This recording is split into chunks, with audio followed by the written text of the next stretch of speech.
आशाताई यांच्या निधनाने सुरांची बाग उजाड. मुख्यमंत्री देवेंद्र फडणवीस यांची भावपूर्ण श्रद्धांजली.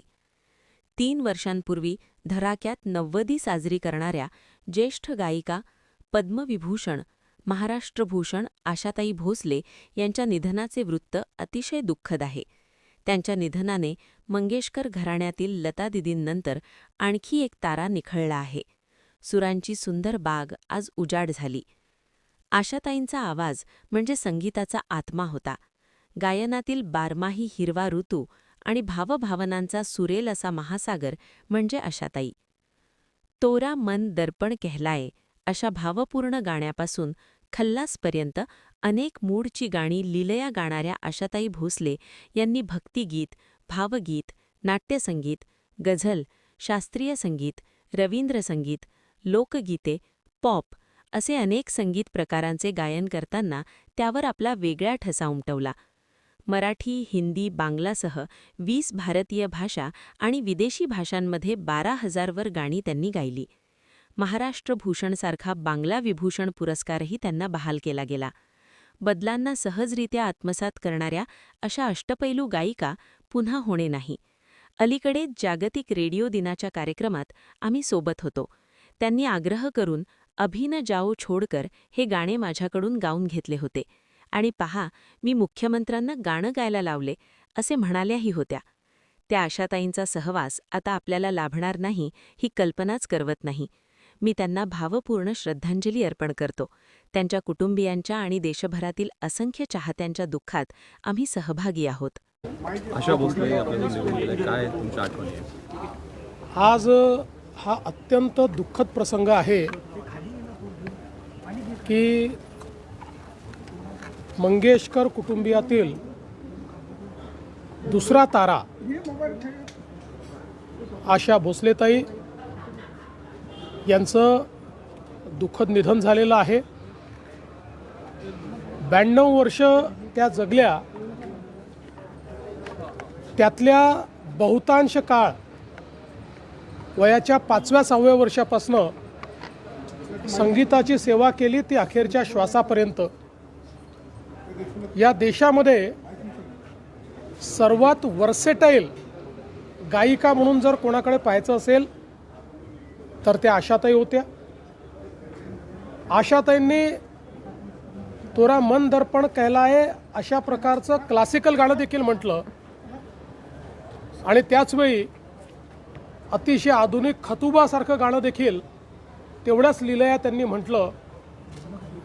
जेवढे जॉनर आहेत, शास्त्रीय संगीत असो, पॉप असो, रॉक असो, भावगीत असो, 20पेक्षा जास्त भाषांमध्ये आशाताईंनी गाणी म्हटली.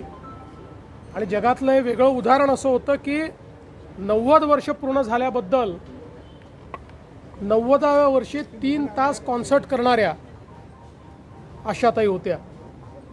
आम्ही जेव्हा महाराष्ट्र भूषण पुरस्कार त्यांना दिला त्यावेळी त्यांच्या जीवनाचा जो प्रवास त्यांनी सांगितला, किती खडतर आयुष्य जगत त्या इथपर्यंत पोचल्या, हे खरोखर अत्यंत प्रेरणादायी होतं.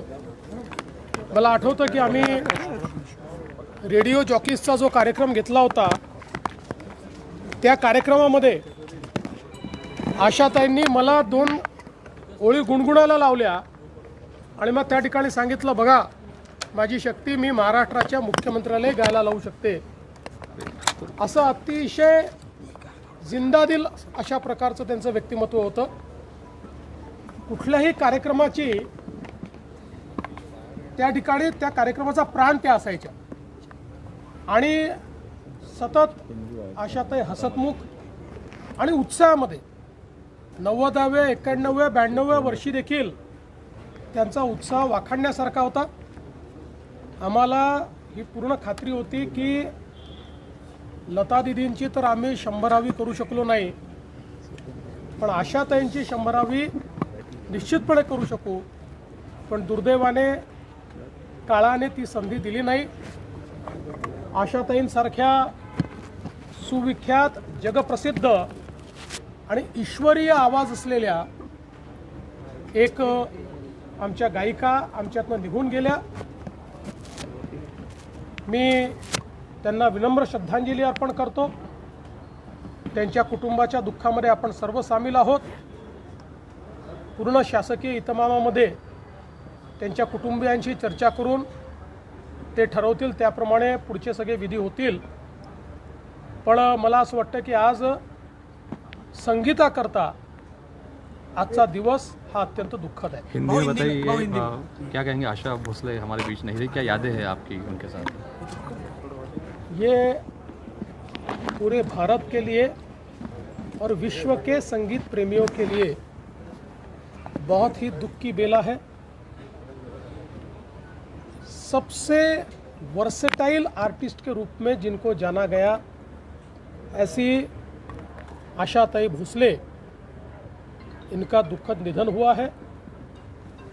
भारत के इतिहास में उन्होंने जो संगीत की सेवा की है, मंगेशकर परिवार ने जो संगीत की सेवा की है, लता दीदी के रूप में पहला सितारा, पहला तारा लुप्त होते हमने देखा और आज संगीत का दूसरा तारा भी लुप्त हुआ है.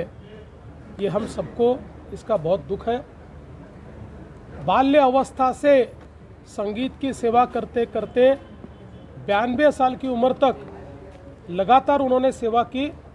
अपने 90वें जन्मदिन पर 3 घंटे कॉन्सर्ट करने वाली ये दुनिया की एकमेव गायिका है और आखिरी दम तक संगीत की सेवा उन्होंने की.